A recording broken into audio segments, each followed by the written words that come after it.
هعرفك اخر اسعار الخشب والابلكاش بعد النزول المستمر للدولار ليوم الخميس 8/2/2024.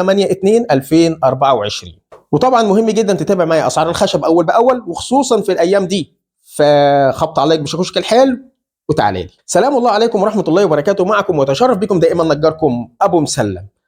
طبعا مش عارف اقول ايها الاسطى الكبير ولا ايها الزبون الجميل، ولكن في النهايه الاتنين متضررين، بس اللي انا متاكد منه ان اغلبنا بيستخدم الخشب بشكل مباشر او غير مباشر، ولكن الصناعيه هم اكتر المتضررين. وبما اني صنايعي نجار على قدي، فانا بتعامل مع الخشب بشكل مباشر، وحالي من حال صناعيه كتير متضررين من عدم ثبات سعر الخشب. اما اللي بيتعامل مع الخشب بشكل غير مباشر فممكن يكون زبون او زبونه او اي حد ليه حد صنايعي نجار او بيبيع ويشتري في الموبيليا. وطبعا بستثني من الوصف ده بياعين الخشب والمستوردين، علشان دول اخر ناس ممكن يسمعوا لي. خليني اقول لك ان سعر الخشب للمتر المكعب الشهر اللي فات ما كانش بيعدي ال 17,000 جنيه، وده كتير طبعا. وانا هنا ما بتكلمش عن افضل انواع الخشب ولا درجاته، علشان دي بقت اخر حاجه ممكن تشغلني وتشغل الزبون، ولكني هنا بتكلم عن ارخص نوعيه خشب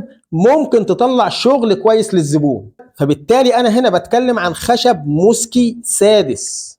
وللاسف الشديد فضل سعر الخشب يزيد مع كل زياده للدولار في سوق السوداء، وقصاد كل زياده كان الخشب بيزيد قصادها لحد ما الدولار وصل ل 75 جنيه. فبالتالي الزياده دي كانت سبب لزياده سعر الخشب بشكل مبالغ فيه، ووصول المتر المكعب لخشب الموسكي السادس ل 23,000 جنيه. وبديهي جدا ادام سعر الخشب رفع بالشكل المبالغ فيه ده، فهتلاقي كمان الام دي اف سعره رفع، وكمان الكونتر، وكمان الابلكاش. يعني حتى الابلكاش المصري اللي المفروض بيتصنع في مصر هو كمان سعره زاد.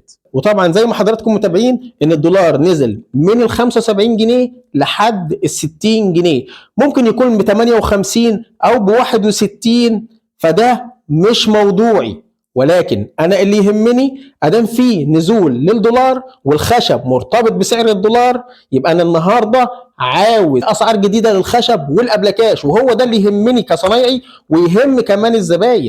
وهبدا معاك بسعر لوح البانو المصري ال 18 مللي ساده الوشين، وده سعره النهارده عامل 800 جنيه. وطبعا للتوضيح يعتبر لوح البانو خشب سدايب مرصوصه جنب بعضيها ومكبوسه من الناحيتين بطبقتين ابلكاش، سمكها ما بيعديش ال1 ملي لكل طبقه. ونفس لوح البانو ده بينزل تاني وبنفس التخانه 18 ملي، ولكن المره دي بسعر 950 جنيه، وده بسبب ان بيكون فيه وش واحد ارو والوش التاني ساده. ونفس اللوح بينزل تاني ولكن المره دي بوشين ارو، وده سعره بيكون حوالي 1050 جنيه. وطبعا الاسعار دي مش موحده، يعني ممكن تفرق عن المكان اللي انت قاعد فيه ب 20 جنيه زياده او 20 جنيه اقل، على حسب بعد المكان او سعر الشحن والتفريغ. وطبعا الواح الكونتر دي مهمه جدا واساسيه لصناعه المطابخ، سواء كانت ساده او ملزوقه قشره، خصوصا لما يكون الزبون حابب يدهن الشغل لون معين على ذوقه. وبالنسبه لالواح الام دي اف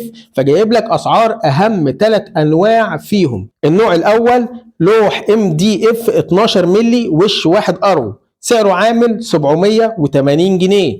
وبالمناسبه اللوح ده انت بتشتريه بمقاس 12 مللي، ولكن مقاسه الحقيقي هو 11 مللي، والجماعه اللي بيشتغلوا على مكن السي ان سي عارفين الكلام ده، ويمكن انا شرحته قبل كده في القناه هنا. والنوع الثاني ام دي اف 8 مللي وش واحد ارو، وده سعره 620 جنيه، وبرضه مقاسه الحقيقي هو 7 مللي. اما النوع الثالث فهو الام دي اف ال6 مللي برضه وش واحد ارو، وده سعره 450 جنيه، وبرضه مقاسه ما بيكونش 6 مللي صريح. ومحدش يقول لي طب ما تقول 5 مللي وخلاص، لا، هو ما بيتباعش على انه 5 مللي، هو بيتباع على انه 6 مللي. ولكن انت كصنايعي لازم تبقى عارف ان هو مقاسه بيكون اقل. وقبل ما اعرفك على اخر سعر للخشب، خلينا ابين لك اسعار اهم 4 انواع للابلكاش اللي بنستخدمها في تصنيع غرف النوم. ولانك وصلت لحد هنا انزل حالا اعمل لايك للفيديو واشترك في القناه وشير الفيديو لاي حد يهمك، علشان الكل يستفيد. اول نوع لوح ابلكاش كوري قشره ارو 4 مللي وده بسعر 450 جنيه. والنوع الثاني لوح الابلكاش الكوري ال 4 مللي ساده وده بسعر 360 جنيه.